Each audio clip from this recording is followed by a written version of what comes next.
నమస్తే, welcome to Chandu RK news. నేను మీ ఆదిత్య. ముందుగా బులెటిన్ హెడ్లైన్స్. గొంతు ఇన్ఫెక్షన్తో యశోద ఆసుపత్రిలో చేరిన మంత్రి కోమటిరెడ్డి వెంకటరెడ్డి. ఏపీలో మీచౌంగ్ ప్రభావిత ప్రాంతాల్లో కేంద్ర బృందం పర్యటన. మంచం కింద పడుకొని తుపాకీ పేల్చిన 4 ఏళ్ల బాలుడు తల్లిదండ్రులపై కేసు. తెలంగాణ మంత్రి కోమటిరెడ్డి వెంకటరెడ్డి స్వల్ప అస్వస్థతో ఆసుపత్రిలోనూ చేరారు. ఎన్నికల ప్రచార సమయం నుంచి ఆయన గొంతు నొప్పితో బాధపడుతున్నారు. అది మరింత తీవ్రం కావడంతో హైదరాబాద్ సోమాజిగూడలోని యశోద ఆసుపత్రిలోనూ చేరారు.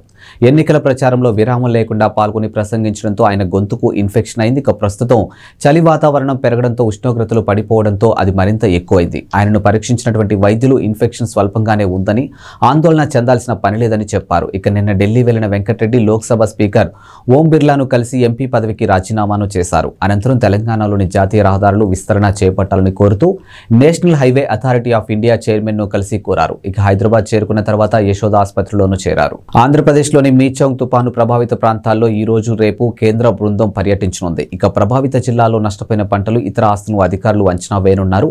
ఈ మేరకు కేంద్ర బృందం బుధవారం ఆంధ్రప్రదేశ్ కు చేరుకుంది. ఇక బుధవారం కృష్ణా, బాపట్ల జిల్లాలో, గురువారం నెల్లూరు, తిరుపతి జిల్లాల్లో అధికారులు బృందం పరిశీలన చేయనుంది. ఇక పరిశీలనకు ముందు డిజాస్టర్ మేనేజ్మెంట్ డైరెక్టర్ తో భేటీ కానుంది. 2 బృందాలుగా ఏర్పడి ప్రభావిత ప్రాంతాలకు బృంద సభ్యులు పరిశీలించున్నారు. ఇక ఆయా జిల్లాల అధికారుల నుంచి సంబంధిత సమాచారాన్ని తెలుసుకోవాలనుకుంటున్నారు.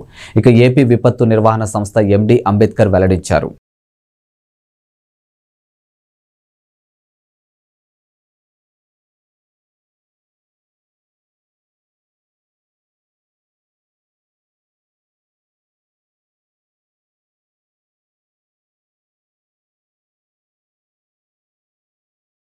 అమెరికాలోని వెస్ట్ మోర్లాండ్ కౌంటీలో ఉన్నటువంటి 4 ఏళ్ల బాలుడు మంచం కింద పడుకుని తుపాకీతో తనకు తాను కాల్చుకుని గాయపరుచుకున్నాడు. ఇక ఘటనలో తల్లిదండ్రులు లారా స్టిల్, మైకెల్ లిన్పై జిల్లా న్యాయవాది అధికారులు అభియోగాలు నమోదు చేశారు. ఈ ఘటనపై విచారణ అనంతరం పిల్లల సంక్షేమాన్ని ప్రమాదంలో పడేయడంతో పాటు నిర్లక్ష్యంగా వ్యవహరించారంటూ వారిపై అభియోగాలు కేసు నమోదు చేశారు. ఇదొక విషాద ఘటనని, ఆమోదయోగ్యం కానిదని జిల్లా అటర్నీ పేర్కొన్నారు. ఇటువంటి వారిని నిరోధించాల్సిన అవసరం ఉందని అన్నారు. ఇలాంటి ఘటనలకు నిరోధించాలంటే అందుకున్నటువంటి ఏకైక మార్గం తుపాకులను సురక్షిత ప్రదేశంలో ఉంచడమేనని స్పష్టం చేశారు. ఈ ఏడాది జూలై 6న రోస్టవర్ టౌన్షిప్లో ఉన్నటువంటి గౌడియా డ్రైవ్లోని తన ఇంట్లో 4 ఏళ్ల రోనీలిన్ ప్రమాదవశాత్తు తుపాకీ పేల్చి గాయపడ్డాడు. వెంటనే అతని ఆసుపత్రికి తరలించారు. ఇక చిన్నారి ఇప్పటికీ నిరంతరం వైద్య సంరక్షణ పొందుతున్నట్లు అధికారులు తెలిపారు. ఇక తుపాకీని లోడ్ చేసి బెడ్రూమ్లో నేలపై ఉంచడంతోనే ఈ ఘటన జరిగిందని విచారణలో వెల్లడైంది.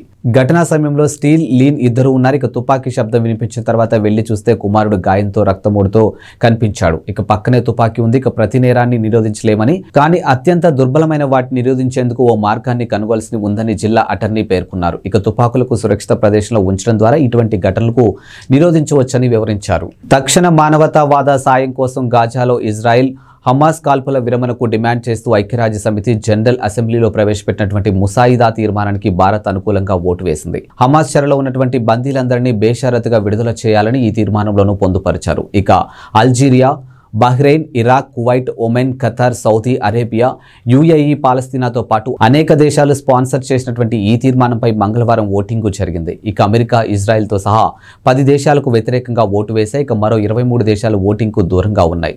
ఇక హమాస్ ఇజ్రాయెల్ యుద్ధం కారణంగా తీవ్రమైన మానవతా సంక్షోభం ఏర్పడిందని, పెద్ద ఎత్తున ప్రాణనష్టం జరుగుతుందని ఐరాసలోని భారత శాశ్వత ప్రతినిధి రుచిరా కాంబోజ్ అన్నారు. ఇక స్త్రీలు, పిల్లలు ప్రాణనష్టం అధికంగా ఉందని అన్నారు. ఇక జనరల్ అసెంబ్లీలో ప్రవేశపెట్టిన తీర్మానానికి భారత్ అనుకూలంగా ఓటు వేసిందని పేర్కొన్నారు. ఈ తీర్మానంలో అనేక కోణాలు ఉన్నాయని, హమాస్ చెరలో బందీల పట్ల భారత్ ఆందోళన వ్యక్తం చేస్తుందని రుచిరా కాంబోజ్ పేర్కొన్నారు. తెలంగాణలో నూతనంగా ఏర్పడిన కాంగ్రెస్ ప్రభుత్వం వడివడిగా అడుగులు వేస్తూ ముందుకు సాగుతుంది. ఇక కొత్త మంత్రులు ఆయా శాఖలపై అధికారులతో సమీక్షలు నిర్వహిస్తున్నారు. అయితే కాంగ్రెస్ ప్రభుత్వం 6 నెలలు మించి ఉండదంటూ విపక్ష నేతలు విమర్శలకు దిగుతూ ఉన్నారు. ముఖ్యంగా హిప్ రీప్లేస్మెంట్ సర్జరీ చేయించుకుని ఆసుపత్రిలో చికిత్స పొందుతున్నటువంటి మాజీ సీఎం కేసీఆర్ ను సీఎం రేవంత్ సహా పలువురు మంత్రులు కాంగ్రెస్ నేతలు పరామర్శించిన నేపథ్యంలో ఈ తరహా విమర్శలు మరింత ఎక్కువయ్యాయి. ఈ విమర్శలకు కాంగ్రెస్ నేత విజయశాంతి కౌంటర్ ఇచ్చారు. ఇక బీఆర్ఎస్ అధినేత కేసీఆర్ ను కాంగ్రెస్ ప్రభుత్వ నేతలు మర్యాదపూర్వకంగా కలిసి ఓదార్పు ఇచ్చారని, దీనిపై కూడా కొంతమంది బీఆర్ఎస్ ముఖ్య నేతలు వ్యతిరేక వ్యాఖ్యలు చేయడం సమంజసం కాదని ఆగ్రహం వ్యక్తం చేశారు. ఇక మానవీయ స్పందనకు రాజకీయాన్ని కలపడం నేటికి బీఆర్ఎస్ కు అవసరమేమో కానీ కాంగ్రెస్ ప్రభుత్వానికి అవసరం లేదని మండిపడ్డారు. ప్రభుత్వం కూలుతుందంటూ బీఆర్ఎస్ నేతలు చేస్తున్నటువంటి తప్పుడు ప్రకటనలు కేసీఆర్ తప్పక ఖండించాల్సిన అవసరం ఉందని ఆమె తెలియజేశారు. తెలంగాణ కొత్త సీఎం రేవంత్ రెడ్డి సంచలన నిర్ణయాలతో తమదైన మార్కు పాలన కనబరుస్తున్నారు. ఇక సర్కార్ కొలువుదీరిన రోజు నుంచి సరికొత్త నిర్ణయాలతో దూకుడుగా వ్యవహరిస్తూ ఉన్నారు. గత ప్రభుత్వం హయాంలో తీసుకున్నటువంటి నిర్ణయాలను సమీక్షిస్తూ కీలక ఆదేశాలు జారీ చేస్తూ ఉన్నారు. ఈ క్రమంలోనే సీఎం రేవంత్ రెడ్డి మరో కీలక నిర్ణయం తీసుకునేందుకు రెడీ అయినట్లు తెలుస్తుంది. బీఆర్ఎస్ ప్రభుత్వం నిర్మించి తలపెట్టినటువంటి ఓఆర్ఆర్ లో metro project CM Revanth Reddy రద్దు చేసేందుకు మొగ్గు చూపుతున్నట్లు సమాచారం. అయితే తాజాగా ఈ మెట్రో విస్తరణ పనులకు సీఎం రేవంత్ బ్రేకులు వేయనున్నట్లు సమాచారం.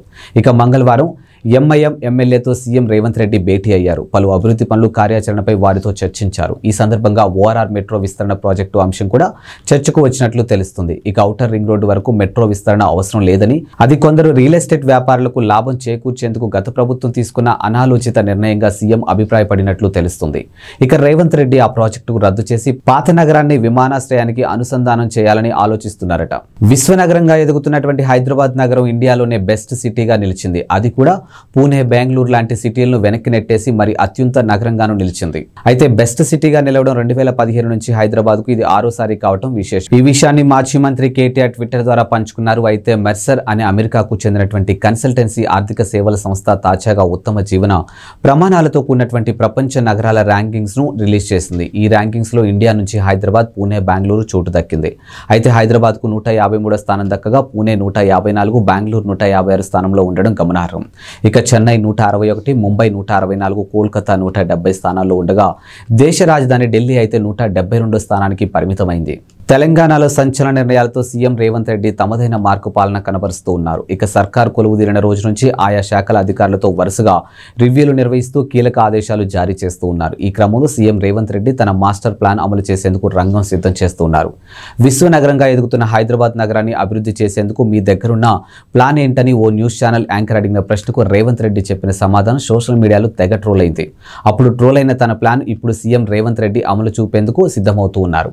హైదరాబాద్ మహానగరంలో మూసీ నది ప్రారంభమయ్యే ప్రాంతం నుంచి చివరి వరకు మూసీ నది పరివాహక ప్రాంతాన్ని మొత్తం ఉపాధి, ఆర్థికాభివృద్ధి ప్రాంతంగా రూపుదిద్దించాలని సీఎం రేవంత్ రెడ్డి అధికారులను ఆదేశించారు. వైఎస్ఆర్సీపీ అధినేత వైఎస్ జగన్ కీలక నిర్ణయం తీసుకున్నారు. ఇక వైఎస్ఆర్సీపీ రాష్ట్ర యువజన విభాగం, మహిళా విభాగం నూతన కమిటీలు నియమించారు.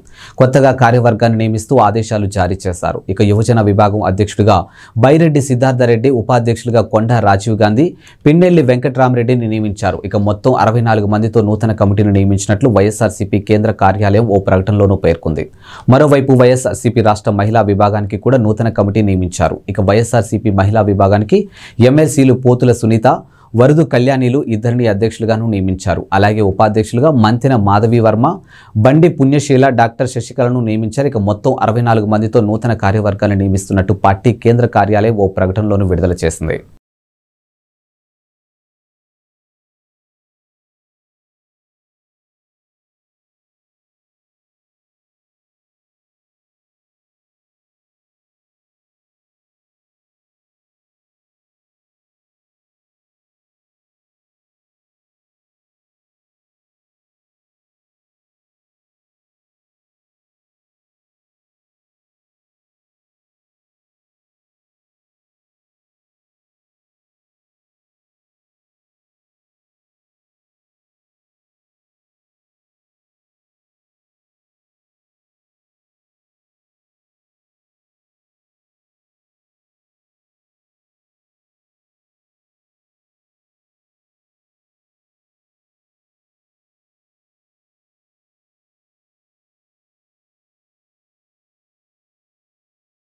శ్రీశైలం ఆలయ పాలక మండలి కీలక నిర్ణయాలు తీసుకుంది. ఇక దేవస్థానం పరిపాలనా భవన్లో చైర్మన్ రెడ్డివారి చక్రపాణి రెడ్డి అధ్యక్షన సమావేశం నిర్వహించారు. ఆలయ ఈవో డి పెద్దిరాజు 30 అంశాలు ప్రవేశపెట్టగా 28 అంశాలకు సభ్యులు ఆమోదం తెలిపారు. ఇక ప్రధానంగా మహాక్షేత్రంలో సామాన్య భక్తుల కోసం 200 వసతి గదులు కూడినటువంటి సముదాయాన్ని 52 కోట్లతో నిర్మించేందుకు ఆమోదం తెలిపింది. ఇక శ్రీశైలం క్షేత్ర పరిధిలో ట్రాఫిక్, పార్కింగ్ సమస్యలను అధిగమించేందుకు టోల్ గేట్, నంది సర్కిల్ మొదలైన చోట్ల 38.50 లక్షలతో ఫ్రీ కాస్ట్ సెంటర్, డివైడర్ డివైడర్లు ఏర్పాటుకు అంచనాలకు గ్రీన్ సిగ్నల్ ఇచ్చారు. అంతేకాదు 29 లక్షలతో క్షేత్ర పరిధిలో పలుచోట్ల సీసీ రహదారుల నిర్మాణానికి ఆమోదించారు. శిఖరేశ్వర ఆలయ ప్రహరీ బండపరుపు సిమెంటు రహదారి పనులకు 49 లక్షలు కేటాయించారు. ఇక సిద్ధారామప్ప జంక్షన్ మలుపు వద్ద 15 లక్షలతో పనులు చేపట్టాలని, కళ్యాణకట్ట వద్ద 13 లక్షలతో మరమ్మతులు అభివృద్ధి పనులు చేయడానికి ఆమోదం తెలిపారు. శ్రీశైల క్షేత్ర స్థల పురాణం చరిత్ర క్షేత్ర ప్రత్యేకతలను పొందుపరుస్తూ చిత్రాలతో కూడినటువంటి టేబుల్ బుక్ ప్రచురించేందుకు సభ్యులు ఓకే చెప్పారు. ఇవి ఇవాల్టి బులెటిన్ అప్డేట్స్. మరో బులెటిన్తో మళ్ళీ కలుద్దాం. అంతవరకు సెలవు. నమస్కారం.